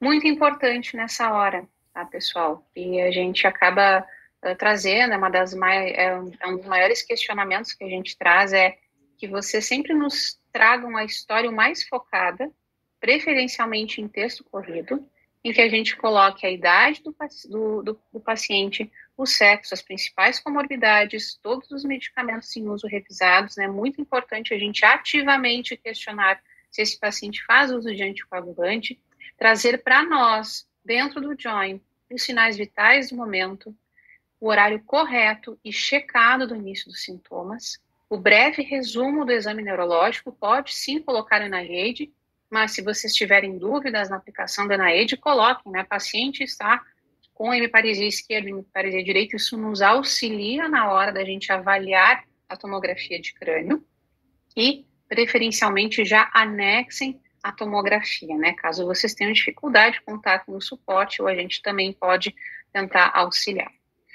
Então, tendo em vista, então, esse paciente, né, com 82 anos, tendo iniciado às 6h30, chegou no hospital às 9h10, já fez a tomografia, o médico revisou, não havia nenhum critério de exclusão para o trombolítico, e o neurologista, acionado pelo telestroke, foi ver a tomografia de crânio. Então, como vocês podem observar aqui, já sem um janelhamento, que a gente costuma fazer para ver uma área de infarto, e que a gente percebe, né, que no hemisfério direito, nós já temos uma área que a gente chama de hipodensidade, ou seja, uma área de infarto se formando. Temos também, né, uma artéria cerebral média direita hiperdensa, né, e uma região muito provavelmente maior do que 1/3 de acometimento da artéria cerebral média direita. E até pela hipodensidade aqui presente, o neurologista lá na ponta ficou um pouco, né, desconfortável e desconfiou até da própria janela. Aqui, janelhando, vocês vão conseguir ver melhor, né, a extensão da isquemia. Até no córtex, praticamente, é um território maior do que 1/3. Então, com base nisso, a residente resolveu se questionar, né, se esse ictus realmente foi às 6h30. Né? Então, foi novamente perguntado para a filha, e, na verdade, esse foi o horário que o paciente foi encontrado caído, né, na beira da cama. Então, pessoal, esse a gente chama que são os wake-up strokes, né? Aquele AVC em que a gente não tem um tempo de janela determinado. A última vez que o paciente foi visto bem foi às 22 horas, antes dele deitar. né? Então, nesses casos, como a doutora Sheila colocou antes, em centros que possuem, por exemplo, ressonância, né, pelos estudos que nós temos com mismatch, né, da difusão e flare, a gente consegue selecionar. E também, por neuroimagem avançada, a gente pode até levar e tentar selecionar esses pacientes. Porém, este caso específico é um paciente que não se beneficia com a trombólise intravenosa, porque nós já temos uma área extensa de infarto. Não, mas só para trazer para vocês, isso acaba sendo a realidade. Então, nesses casos, principalmente que ocorrem de manhã, sempre perguntem ativamente, né, se o paciente ele levantou, acordou bem e logo depois ele apresentou esse déficit, né? Do contrário, pode ser que realmente a gente esteja diante, né, de um wake-up stroke. E num centro primário em que a gente não consegue determinar a janela para a gente ver a área que realmente está infartada e o tecido potencialmente salvável pelas técnicas de neuroimagem, pode ser que seja maior risco a gente trombolizar um paciente numa janela indeterminada do que um benefício. Tá? Então, esse paciente, né, não foi trombolizado pelos motivos que eu disse para vocês, né, não havia nenhuma contraindicação clínica maior, mas sim essa janela incerta, mais o tecido, né, de infarto bem delimitado, o que contraindicou a trombólise.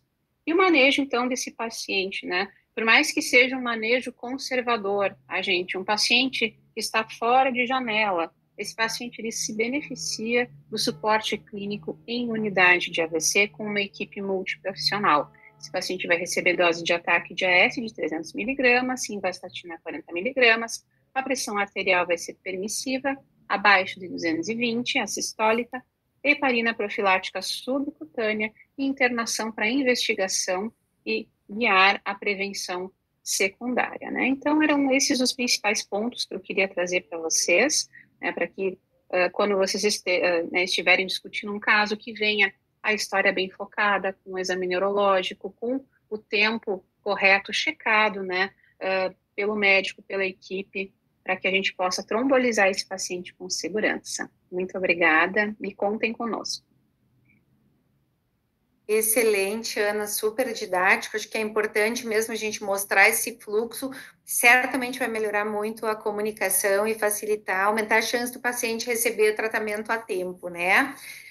Bom, agora então, Gabriel, vamos ver o próximo caso. O pessoal está colocando perguntas aqui. Vamos colocar aqui no Q&A. Nós vamos respondendo no chat ou oralmente, dependendo da pergunta, certo? Vamos lá, Gabi. Vamos. Acho que você precisa descompartilhar para eu conseguir compartilhar aqui. Obrigado.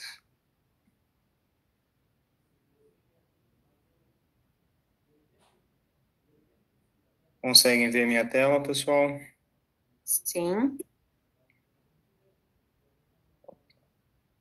Então, eu sou Gabriel Mantovani, acho que a gente se conhece já, pelo menos a maioria das pessoas aqui presentes. A ideia é continuar a discussão de casos. Eu trouxe um caso hoje, que é um caso real, que a gente acabou discutindo ele no final do ano passado. Eu acho que ele exemplifica bem a importância de tudo isso, todo esse esforço do telestroke, todo esse esforço de vocês em atender os pacientes com AVC, né, no centro de vocês. Então, acho que a gente pode olhar junto justamente como esse caso aconteceu. Tá? Então, o telestroke foi acionado às 6 horas, aqui tem um fuso horário, então era 7 horas e 12 minutos da noite, com a plantonista querendo discutir o caso. Era um paciente de 15 anos, que era previamente rígido, ele tinha um calendário vacinal completo, não tinha nenhuma comorbidade, não tinha história de atraso do desenvolvimento neuropsicomotor, não utilizava nenhuma medicação, paciente saudável. Ele foi passado o plantão, provavelmente às 7 horas, como uma suspeita de meningite, e, segundo o plantonista que avaliou o paciente primeiramente, ele estava há 3 dias com febre, tontura e cefaleia.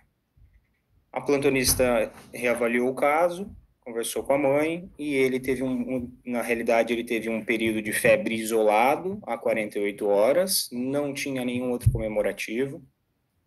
A história que a mãe contava é que o filho chegou da escola por volta das 17h45, ou seja, 1h15 atrás, 1h30 atrás, bem, sem nenhuma queixa.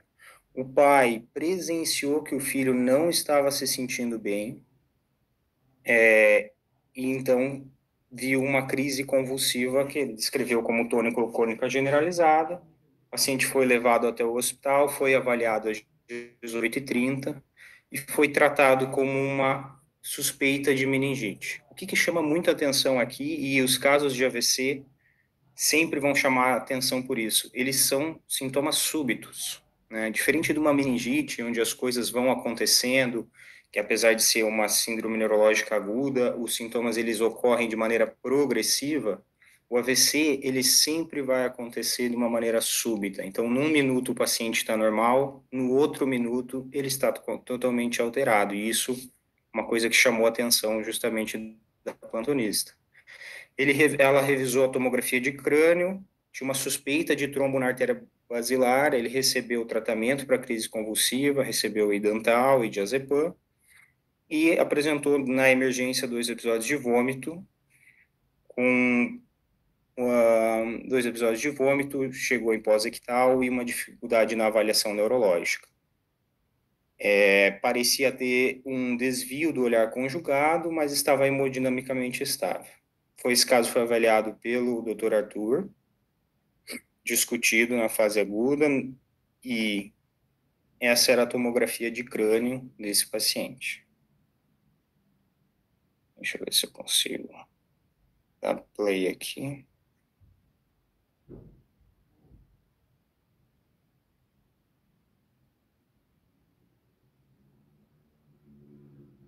Então, justamente uma tomografia de crânio aparentemente normal. O que chamou a atenção do radiologista e também da plantonista foi essa artéria basilar mais hiperdensa em comparação ao restante. A gente não vê nada alterado no parênquima. Lembrando, esse paciente ele tem de evolução 1h30 aproximadamente do início dos sintomas. E agora a dúvida que fica é o que a gente vai fazer. Esse paciente ele é candidato a trombólise, ele foi isolado a 48 horas. Além da trombólise, a gente deveria fazer algum outro exame para avaliar, principalmente essa artéria basilar, como angiotomografia arterial de crânio. Esse paciente é candidato a trombectomia mecânica e eu não devo trombolizar ele, ou simplesmente eu devo manejar ele de maneira conservadora? O que vocês acham?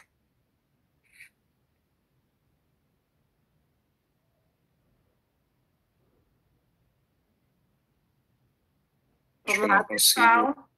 Coloquem a resposta ali no chat. O que vocês acham que vocês fariam com esse paciente?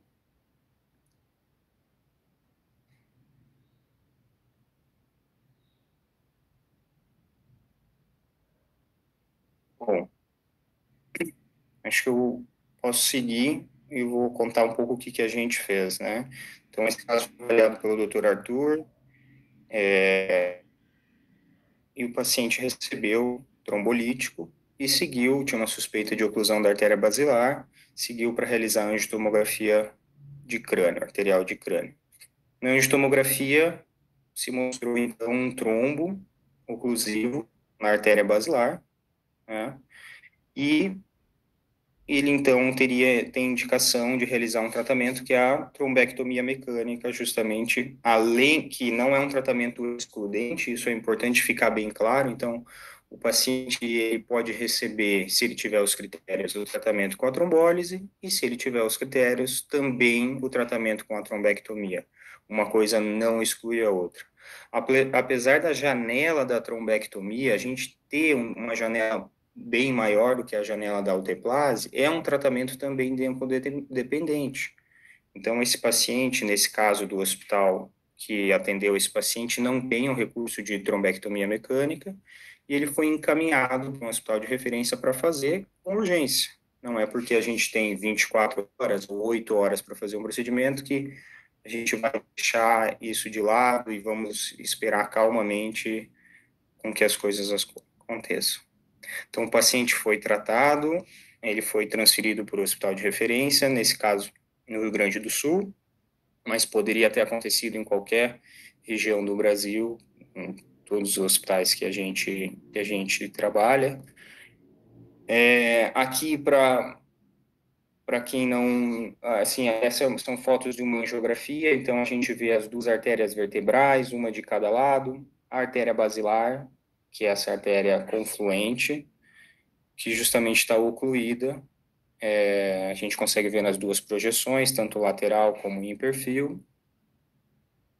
Esse é um vídeo que exemplifica um pouco o que é uma trombectomia mecânica. Basicamente, a gente tem um acesso via artéria femoral ou artéria radial. Um catéter a gente consegue ir até o cérebro e aspirar ou fazer diferentes técnicas para retirar esse coágulo da artéria que ele está no cérebro. Tá? Esse foi o resultado.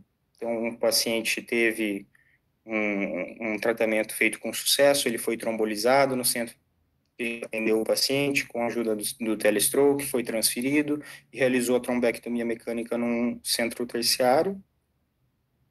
Esse é o resultado. Então, isso é justamente o trombo que estava dentro do cérebro do paciente. O paciente foi investigado porque todo esse tratamento, ele é uma parte do cuidado do AVC, então, depois do tratamento da fase aguda, é importante que tenha uma investigação das causas, e aí, lembrando, esse paciente tinha 15 anos, pacientes jovens, especialmente menores de 60 anos, a gente tem que suspeitar de causas incomuns para pessoas, talvez para pessoas mais velhas, mas muito comuns em pacientes jovens, como o forame oval patente, que é uma das principais causas de AVC em pessoas jovens. E a gente não vai achar isso se a gente não procurar. Não é que o cardiograma usual transtorácico não vê um forame oval patente. E isso muda o tratamento do paciente. Essa era a causa do AVC dele. E esse é o paciente que teve uma doença com uma mortalidade superior a 70%, que é a oclusão da artéria basilar, 3 meses depois, sendo visto no nosso ambulatório, claro, ainda com sintomas, né, de uma hemiparesia, mas já conseguindo caminhar sem dificuldade, conseguindo conversar, se alimentar. Então, um tratamento que realmente fez toda a diferença, a probabilidade dele estar caminhando sem ter recebido todo esse atendimento era realmente muito baixo. Bom, vamos falar sobre a trombectomia mecânica, assim, a gente não é um procedimento novo, apesar de talvez alguns de nós aqui não conhecermos exatamente como ela funciona. Primeiro ensaio clínico com tratamento endovascular, ele data lá da década de 90, e desde então o tratamento vem se modificando cada vez melhor. Em 2015, a gente teve 5 grandes ensaios clínicos randomizados que provaram o benefício e o poder da trombectomia mecânica. Sem dúvida, é um dos tratamentos com maior poder que a gente tem na neurociência para mudar o desfecho do paciente. E, apesar disso, esse tratamento não tinha sido ainda incorporado no SUS, e graças à liderança e ao trabalho da professora Sheila Martins e de muitos nós aqui que estamos envolvidos, que tivemos a oportunidade de também participar, foi realizado esse ensaio clínico randomizado, que é o Resilient, que provou que a trombectomia mecânica é factível de ser realizada no Brasil sobre o SUS, né, o Sistema Público de Saúde, e que isso muda o desfecho nas vidas dos pacientes. Então, em 2023, foi aprovado o procedimento de trombectomia mecânica no SUS para os pacientes. Bom, falar sobre as indicações, a gente teria que ter uma aula inteira. Então, é bastante coisa, eu não quero me estender aqui, mas eu quero que vocês, assim, levem para casa o que é o mais importante. Um paciente com uma oclusão que a gente diz grande vaso, ou seja, primeiro segmento da artéria cerebral média, que a gente chama de M1, topo da artéria carótida, ou então artéria basilar, esses pacientes, até 8 horas, eu tenho que ter uma ótima razão para não tratar eles. A grande maioria deles vão ter indicação de trombectomia mecânica. E cada ano que passa, essa indicação se aumenta ainda mais. Até 24 horas, talvez a gente precise de algumas modalidades de imagem que não são só a angiotomografia e a tomografia de crânio. Mas isso, os critérios de indicação, eles são muito amplos, cada vez ficam mais amplos e a gente pode discutir e deve discutir caso a caso. Mas como que eu vou suspeitar e confirmar que o paciente tem uma indicação de trombectomia? Você poderia utilizar, por exemplo, parâmetros clínicos, desvio do olhar conjugado, aquele paciente que está sempre olhando para a direita, sempre olhando para a esquerda. Isso é um sinal que é um preditor de oclusão de grande vaso. Sintomas corticais, o paciente tem afasia, o paciente tem hemenopsia, o paciente tem negligência, também é um indicador de que pode haver um acometimento de oclusão de grande vaso e um NIH alto. E aqui, pessoal, eu queria chamar atenção para uma coisa sobre o NIH, que é uma escala que pode parecer assustadora, assim, principalmente para quem não teve muito contato com ela. Tem muitos itens, é difícil de aplicar, mas na realidade, o ideal assim é que você imprima essa escala, se você não tem familiaridade com ela, e não é vergonha nenhuma não ter, imprima a escala, imprima o papel e siga o passo a passo, porque com isso você vai conseguir, primeiro, ter uma avaliação mais estandarizada do paciente, e você vai achar muitos achados neurológicos que a gente não vê se a gente não procura. Himenopsia é um deles. Então, se você não testa em todos os pacientes por himenopsia, você não vai achar himenopsia. E é bem comum eu ver nas descrições himenopsia. Então, não é porque ela não está presente, é porque talvez a gente não esteja testando em todos os casos. Então, eu sugiro muito que vocês imprimam e sigam passo a passo. Com o tempo, vocês vão ganhar naturalidade.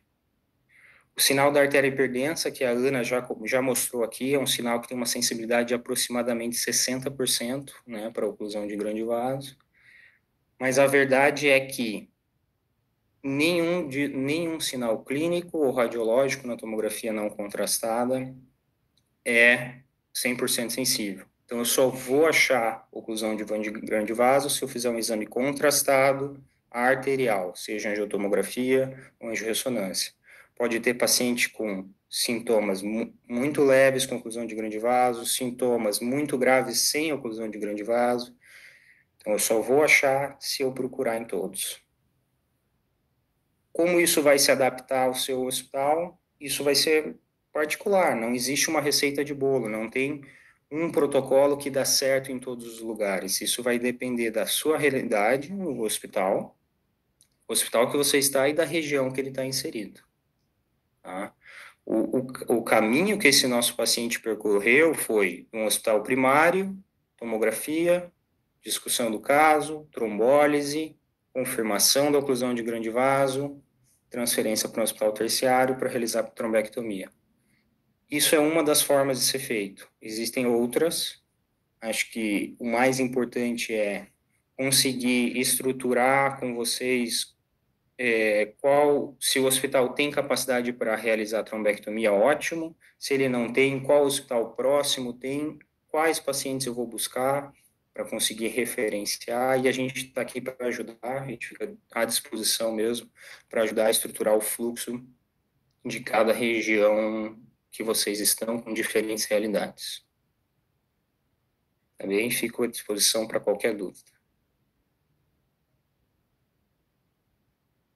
Excelente, Gabriel. Esse caso foi muito lindo, né? E foi emblemático mesmo, porque a gente está num momento difícil ainda, com poucos centros, são 15 centros no Brasil habilitados para trombectomia mecânica, e que nem todos ainda estão funcionando. Então, aqui no Rio Grande do Sul é só um hospital. Então, o que nos move, né, pessoal, é isso. Então, todo mundo se envolveu para que esse paciente tivesse a chance. Fez trombólise, o pessoal não perdeu tempo, foi um hospital menor, fez trombólise, não perdeu tempo. Disse, agora eu tenho que mandar esse paciente adiante para ele ter uma chance maior, além da trombólise. E realmente deu super certo, a gente fica super feliz. E, na verdade, vocês, com o Telestroke, podem fazer isso. Então, organizando o hospital de vocês e enxergando a rede para ver oportunidades para essa transferência acontecer, ou muitas vezes nem precisar de transferência, dependendo da situação, o paciente pode ser tratado no local se a rede está toda bem estruturada e bem organizada. Acontecer isso que aconteceu com esse menino certamente salvou a vida dele, né? Então é uma grande emoção a gente ver o caso. Obrigada por ter trazido, Gabriel. Realmente foi muito emocionante e mostra o que é o interesse, né, da gente buscar e ter a experiência, porque já era um caso que estava no hospital, a plantonista foi atrás da história, buscou, trouxe, então acho que isso faz toda a diferença, a educação, e justamente isso que a gente está fazendo aqui, educando os profissionais e o interesse deles também em cada vez se aprimorar, né? Com certeza. E vocês que estão aí, que estão atendendo na ponta, por favor, lembrem que o paciente que está lá depende de vocês, né? Então a gente está aqui para dar o apoio, mas vocês é que tem que começar esse processo e dar essa oportunidade para o paciente. Léo, vamos então para o próximo caso. Léo também vai responder uma pergunta que está ali. Obrigado, boa noite, obrigado, Sheila. Obrigado a todos aí pela oportunidade da gente poder conversar um pouquinho. A ideia é um caso bem sucinto, até diante do avançado da hora, mas bem prático. A gente tem, desde 2019, eu atuo como consultor do Telestroke, então já é uma jornada e a gente vê hospitais sendo agregados e, e a gente se coloca muito no lugar de quem está na ponta atendendo o paciente, enquanto emergencista, ou o profissional plantonista da emergência, de diferentes níveis de aprofundamento na área da neurologia. E a ideia do projeto Telestroke, do programa Telestroke, é colocar, né, a opinião do neurologista que tem mais experiência justamente para apoiar, para que aquela decisão que vai ser tomada seja compartilhada, né, no sentido de tirar essa dúvida, de poder auxiliar na melhor tomada de decisão para o paciente. Então, eu vou passar um caso que nos moldes do que a gente recebe no Telestroke, uma paciente de 68 anos que é trazida pelos familiares que relatam que a paciente tem hipertensão e diabetes, utilizando esses medicamentos aqui relacionados, e que não vem com a receita em mãos, e que não mexe o lado direito do corpo, e não fala há 40 minutos. Isso começou de maneira súbita, justamente por ter um centro de atendimento ao AVC próximo, a paciente não... a gente tem a possibilidade de chegar em 40 minutos dentro de um serviço e ser atendido. O paciente chega com sinais vitais, então, de 154 por 86, de pressão arterial, uma frequência cardíaca de 110 batimentos por minuto, uma temperatura axilar normal, eutérmica, e uma glicemia de 130 miligramas por decilitro. No exame, uma paresia facial supranuclear à direita, hemiparesia direita, predomínio no braço, então o braço é mais fraco do que a perna, hemanestesia direita e afasia global. A gente tem na NAIDS de 22 pontos, uma NAIDS bem alto, mas talvez mais importante, ou tão importante quanto vir esse número, é para a gente entender quais são os déficits que o paciente está apresentando, porque a principal pergunta que nós vamos fazer é o seguinte: independente de qualquer déficit que esteja relatado, qual é a repercussão funcional do que o paciente está apresentando? Se a paciente com esses déficits que ela está, se não tiver melhora alguma, conseguirá viver normalmente? Porque o NAID de 0, um paciente que tem uma mão plégica tem um NAID de 0 pontos. Mas se é um paciente que utiliza as mãos diariamente para suas atividades, muito provavelmente vários utilizam, a gente está falando de um déficit com repercussão funcional. Então, a gente precisa desse detalhamento de repercussão funcional também Claro, nesse caso é óbvio, né, um paciente hemiplégico, mas é importante ter esse detalhamento. E aí, quando esse paciente chega, você sai correndo, porque suspeita déficit neurológico de início súbito significa AVC, e essa tomo tem que estar sendo adquirida em 10 minutos da chegada. E a gente sabe que isso depende de inúmeros fatores, alguns ao alcance de quem está discutindo o caso conosco na ponta, outros não. Mas é importante essa demanda ser levantada. Da mesma maneira que um eletrocardiograma tem que ser feito rapidamente na suspeita de infarto agudo do miocárdio, a tomografia tem que parar para a tomografia, o tomógrafo tem que parar o paciente com AVC ser tomografado, e, claro, tiver pré-notificado com o SAMU ou com outro serviço de urgência, melhor ainda. Mas é importante que seja em 10 minutos. E aí, por quê? Porque esse exame ele vai ser adquirido, ele vai ser enviado para a nuvem do Join. E aí, quando você tem as informações dos sinais vitais, da monitorização desse paciente, quando você tem a história clínica e o checklist completo e o exame do NIH, o neurológico baseado na escala do NIH, e a imagem adquirida, é esse o momento em que deve ser acionado o Join. Porque a gente reforça a necessidade de discutir o caso, inserir o caso no Join com todos os detalhes já postos de uma vez, porque isso encurta o tempo de discussão.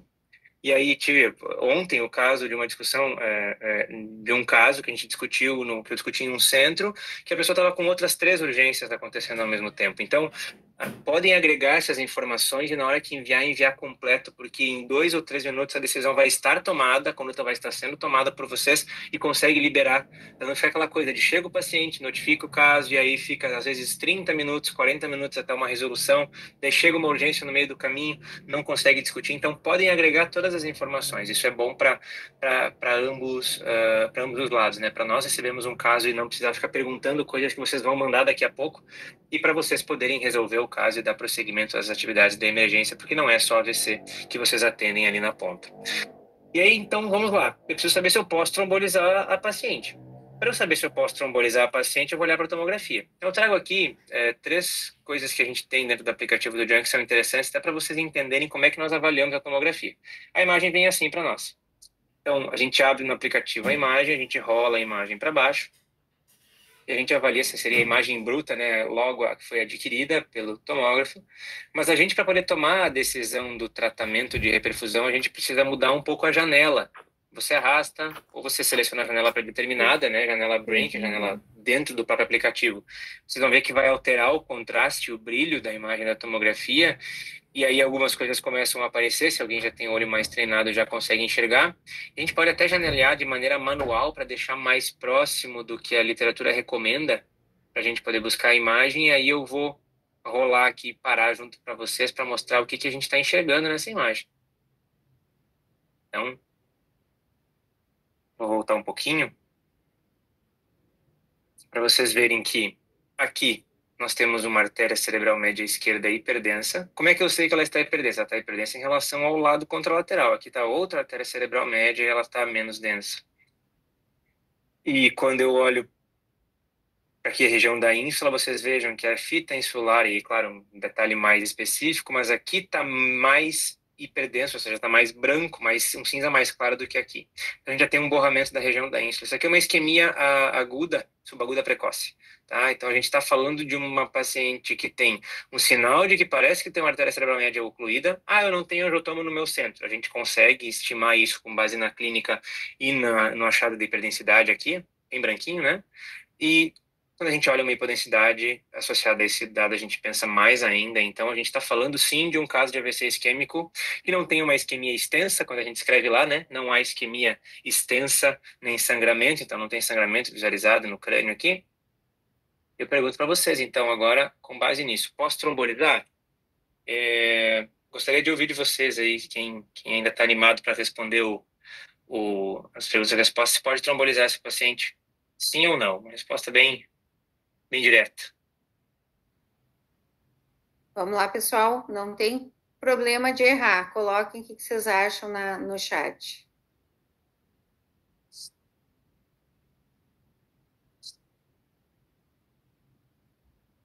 Quem quiser, não sei, o que seria mais ágil daqui a pouco, a gente ver uma contagem, levantar a mão. Ó, a Samara respondeu que sim. Samara respondeu que sim. Tem alguns nomes que a gente vê nas discussões de caso. Tudo bem, Samara? A gente discutiu o caso, isso aí. Fernanda, sim, também. Fernanda que sim. Ok. Vocês têm certeza? Vamos voltar um pouquinho, porque de propósito eu botei só uma lista de medicamentos e eu não nominei uma a uma. Olhem essa lista de medicamentos novamente aqui. A gente pode trombolizar essa paciente que tem hipertensão e diabetes, que a família falou que ela tem, ela vem com essa receita em mãos. Alguma coisa chama a atenção de vocês? Aqui, né? A gente está usando rivaroxabana na dose de 15 miligramas uma vez ao dia. Talvez aquela frequência cardíaca de 110 seja uma fibrilação atrial. A gente não tem menção a ritmo. A gente não tem, obviamente, um eletrocardiograma não é nem prioridade nesse caso de paciente que não tem suspeita de infarto do miocárdio, mas a gente teria um monitor, talvez uma menção a ritmo ajudaria, mas pode ser que o paciente esteja regular naquele momento da chegada, e pode ser que o paciente ache que seja hipertensa, mas já seja uma hipertensão arterial com lesão em órgão-alvo, já com lesão miocárdica, já com uma arritmia secundária. Então, o paciente está usando rivaroxabana. Então, quando você recebe um paciente que está utilizando a rivaroxabana e já tomou a rivaroxabana, a gente vai fazer essa pergunta. Porque estava na lista de medicamentos, vocês passaram, a gente viu a lista de medicamentos, é uma informação que para quem discute caso já salta aos olhos, né, gente? Então, a gente vai perguntar que horas tomou rivaroxabana pela última vez, porque para rivaroxabana esta é uma pergunta fundamental. Tá? E aí vem, algumas pessoas já responderam aqui no chat, né? Uso a menos de 48 horas contraindica a trombólise com uso de rivaroxabana, nas definições clássicas. Então, uma pergunta aqui do chat, né? Coagulograma, nesse caso, não ajuda em absolutamente nada, porque a gente não consegue mensurar com o coagulograma convencional. Alguns no exterior, tem alguns centros no Brasil mais avançados, se tem a dosagem da atividade do fator 10 ativado, que pode ajudar em algum caso, pensando num paciente que já tomou mais de 36 horas, quase com 48, você pensar em abrir uma exceção, mas não é a realidade das nossas discussões de caso. Então, via de regra, usou menos de 48 horas, dentro das últimas 48 horas, na verdade, para contraindicar a trombólise. Isso vale para todos os anticoagulantes. O único anticoagulante que a gente tem reversor é o idarosizumab, que é o reversor da dabigatrana, e aí se o centro tiver essa disponibilidade, que acaba não sendo a realidade dos centros telestroke, mas se por acaso tem acesso a essa medicação, vocês podem pensar em reverter para trombolizar após a reversão, tá? Esse é o caso que eu trouxe aqui para discutir com vocês, um caso bem breve. Eu queria só aproveitar esse momento e também trazer para vocês um vídeo breve que explica um pouquinho da rotina. A gente pode ter aqui dentro da reunião algumas pessoas que são mais novas, né, dos hospitais mais novos do telestroke, e é de utilização do Join mesmo, porque a gente sempre comenta algumas coisas, a imagem já está disponível, vocês já conseguem anexar a tomografia que o paciente fez diretamente no chat, porque isso vai minimizar a chance de erro, de a gente daqui a pouco abrir a lista de exames e tem 2 pacientes com a mesma idade e a gente errar a imagem, por exemplo, tá? Então eu vou só compartilhar esse vídeo aqui. Vocês acredito que vão conseguir ouvir o áudio também. Conseguem ouvir? Tem áudio, doutor. Não tem áudio? Tem ou não? Desculpa. Tá sem áudio. Talvez tu tenha que compartilhar e aí no cantinho recompartilhar com áudio. direito está escrito ali otimizar áudio, né? Que agora mudou. Sim. Compartilhar com som. Feito. Agora sim. Estão vendo a tela? Na verdade, talvez a música é mais para uma animação aí às 9 da noite. Mas é bom, se possível.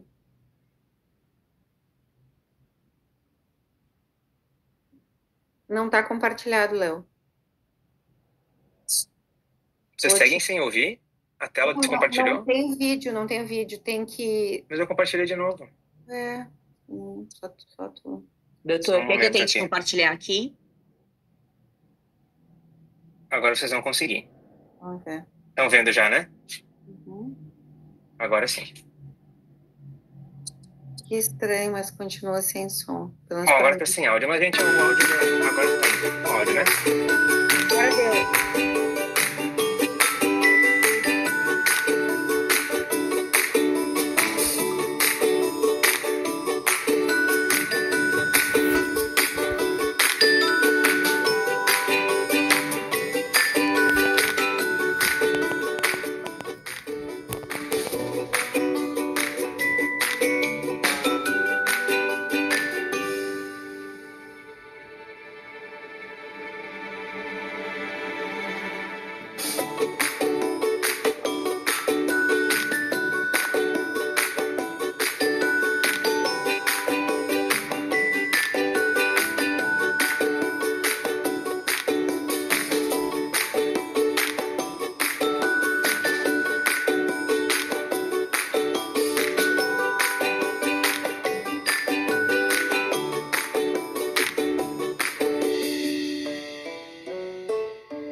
Gente, então, minha fala seria isso. E fico aberto aqui a perguntas, discussões.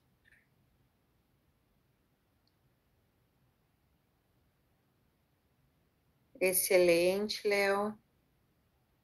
Acho que é importante saber usar o aplicativo também, né? Para chegar na hora, não consegue compartilhar a imagem e tudo. A gente está tentando trabalhar para melhorar a qualidade da internet, porque isso é um dos grandes problemas, né? Então, às vezes demora para subir a imagem, é por causa da qualidade da internet. Então, a Alme está tentando resolver pontualmente, depois do levantamento do Gabriel, né? Dos problemas dos locais onde a imagem ficava muito lenta, o envio, está tentando ver uma forma de ter uma internet melhor, pelo menos para o link do Telestroke. Tem algumas... Tem uma pergunta ali que foi feita sobre a varfarina, só para concluir a parte de anticoagulação, né? A varfarina, sim, você usa TP. Então não é por tempo. Acho que daí vem essa questão, né? Para varfarina a gente usa o TP, o INR, né? Se o INR estiver abaixo de 1.7, abaixo de 1.7, você pode trombolizar. Geralmente, assim, é muito comum que o paciente faz eventos isquêmicos, tá com o TP fora do alvo, por isso que justamente está fazendo, né? Se for um evento cardioembólico, obviamente, mas você usa isso. E você vai usar o TTPA para quem usou heparina não fracionada. Heparina não fracionada, não é enoxaparina. Enoxaparina a gente também usa 48 horas. Mas se a heparina não fracionada, o TTPA tem que estar normal. Então, o paciente fez, por exemplo, AVC pós-procedimento cardíaco, já estava internado, por exemplo, e tinha feito cateterismo, usou uma heparina em bomba por algum motivo, aí você vai fazer esse exame. Pessoal, e muito importante, então, assim, então, a varfarina a gente tem a oportunidade de fazer, mas tem crescido o uso dos novos anticoagulantes, e tem uma panaceia por causa de estudos observacionais que mostraram que dá para trombolizar os pacientes em uso de DOAC. Isso não é verdade, tanto que quem começou com essa discussão e com estudo observacional, dizendo que fazia na rotina, agora é o líder mundial do ensaio clínico randomizado para nos responder essa pergunta, porque a gente não sabe. Então, a recomendação é estar usando o anticoagulante direto, não pode trombolizar, exceto se eles derem informação para vocês que parou há mais de 48 horas, tá? Não importa como é que está o exame de sangue. Certo? O pessoal está perguntando sobre compartilhamento, se pode compartilhar a apresentação. Camila, vai ficar disponível para eles assistirem? Sheila, depois a gente vai anunciar, mas talvez a gente tenha que colocar na nossa plataforma, no nosso site, tá? No referenciahospitalar.com. Tá, Bárbara, porque eu acho que é importante, né, vocês terem acesso do passo a passo também.